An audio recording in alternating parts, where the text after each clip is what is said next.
बताइए। मैं जो बोल रहा हूँ सुनते रहिएगा, जो काटना पीटना होगा बाद में काट लीजिएगा। मैं काटता नहीं हूँ। हाँ तो भाई मैं जो बोल रहा हूँ सुनिए, वो आपका फिर विषय है, क्या करना है मैं बोल रहा हूँ, आप सुनते रहिए बस। हम्म। नमस्कार दोस्तों।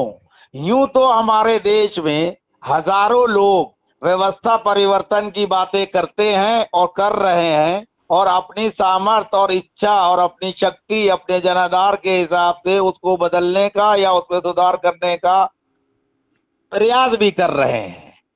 इस श्रृंखला में हजारों लोगों के नाम लिए जा सकते हैं, और सैकड़ों लोग तो ऐसे हैं जिनका साक्षात्कार एक पत्रकार की हैसियत से मैंने स्वयं किया है।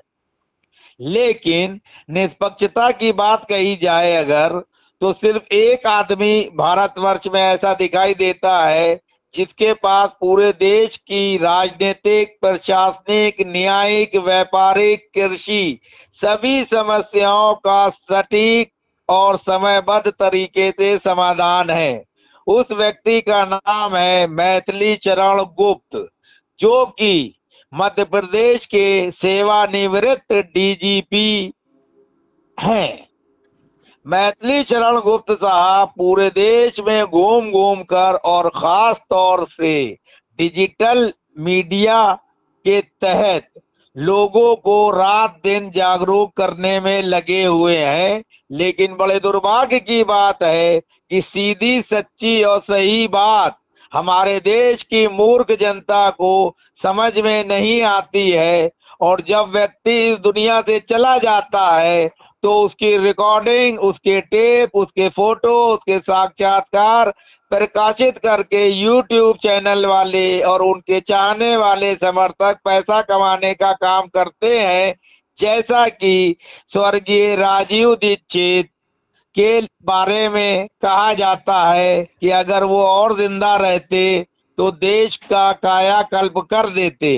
राजीव दीक्षित तो एकमात्र आयुर्वेद की दिशा में काम कर रहे थे और देश के लोगों को जागरूक कर रहे थे। आज भी ऐसे हजारों लोग हैं, लेकिन भारत जैसे महान और बड़े देश के लिए उतनी सेवाएं पर्याप्त नहीं है। वृहद स्तर पर देखा जाए तो पूरे देश को विश्व गुरु बनाने का फार्मूला जो भारतीय जनता पार्टी, आरएसएस या किसी और राजनीतिक दल के पास है, वो फेल है। उस फार्मूले के तहत विश्व गुरु देश को नहीं बनाया जा सकता। लेकिन जो फार्मूला और जो सिद्धांत, जो विचार, जो रणनीति मैथिली चरण गुप्त साहब की बनी है या उन्होंने बनाई है, या परम ईश्वर भगवान भोले शंकर ने उनको एक आशीर्वाद प्रदान किया है, वो अभी तक भारत में किसी को प्राप्त नहीं है। ये मेरा व्यक्तिगत मत है। अब मेरा ये कहना है कि मैथिली चरण गुप्त साहब पटना से लेके पंजाब और पंजाब से लेके राजस्थान, या यूं नेताओं की भाषा में कहा जाए तो कश्मीर से लेके कन्याकुमारी तक ऐसे लोगों को इकट्ठा करने का प्रयास कर रहे हैं जो उनके बताए हुए प्रोग्राम, रणनीति को मद्देनजर रखते हुए उनके साथ कंधे से कंधा मिलाएं, और इसी बार 2024 में भ्रष्ट, नकारा, निकम्मे, अपराधी, प्रवृत्ति व्यापारियों के समर्थक, तुच्छ राजनीतिज्ञों को सबक सिखाया जा सके। इस दिशा में हमारी मैथिली चरण गुप्त साहब से कम 500 बार वार्ता हुई है। कम से कम 100 बार तो वीडियो इंटरव्यू हुए हैं, आदान प्रदान विचारों का हुआ है। मैथिली चरण गुप्त साहब में बहुत सी कमियां भी हो सकती हैं, जैसे इंसानों में होती हैं, लेकिन मेरा ये मानना है कि भारत देश का एकमात्र जीवित व्यक्ति मैथिली चरण गुप्त हैं, जो सिराज साहिल के हर सवालों या जनता के और पढ़े लिखे लोगों के मन में आए हुए सभी प्रश्नों का उत्तर देने का प्रयास करते हैं, सक्षम भी हैं और देते भी हैं। लेकिन बड़े दुर्भाग्य का विषय है कि मीडिया और समाज को आगे बढ़ाने वाले लोग ऐसी विभूति का सम्मान नहीं कर पा रहे हैं जो कि जीते जी उसको मिलना चाहिए। अब मैं यहाँ पे ये कहना चाहता हूँ कि आज भोपाल में एक प्रेस कॉन्फ्रेंस का आयोजन मैथिली चरण गुप्त साहब कर रहे हैं इस उद्देश्य से कि जो उनका 21 सूत्रीय कार्यक्रम है क्राइम फ्री भारत को लेकर, राजनीति में परिवर्तन को लेकर, उस पर वो अपने विचार व्यक्त करेंगे। मैं क्षमा याचना के साथ कहना चाहूँगा कि इस प्रोग्राम में मुझे भी भोपाल आने का आमंत्रण मैथिली चरण गुप्त साहब की तरफ से मिला, जिसको मैंने स्वीकार किया, लेकिन कुछ परेशानियों के चलते मैं भोपाल नहीं पहुंच पा रहा हूं। लेकिन मैथिली चरण गुप्त साहब के चाहने वाले और उस प्रोग्राम में अपने विचार व्यक्त करने वाले लोगों की भी कमी नहीं है।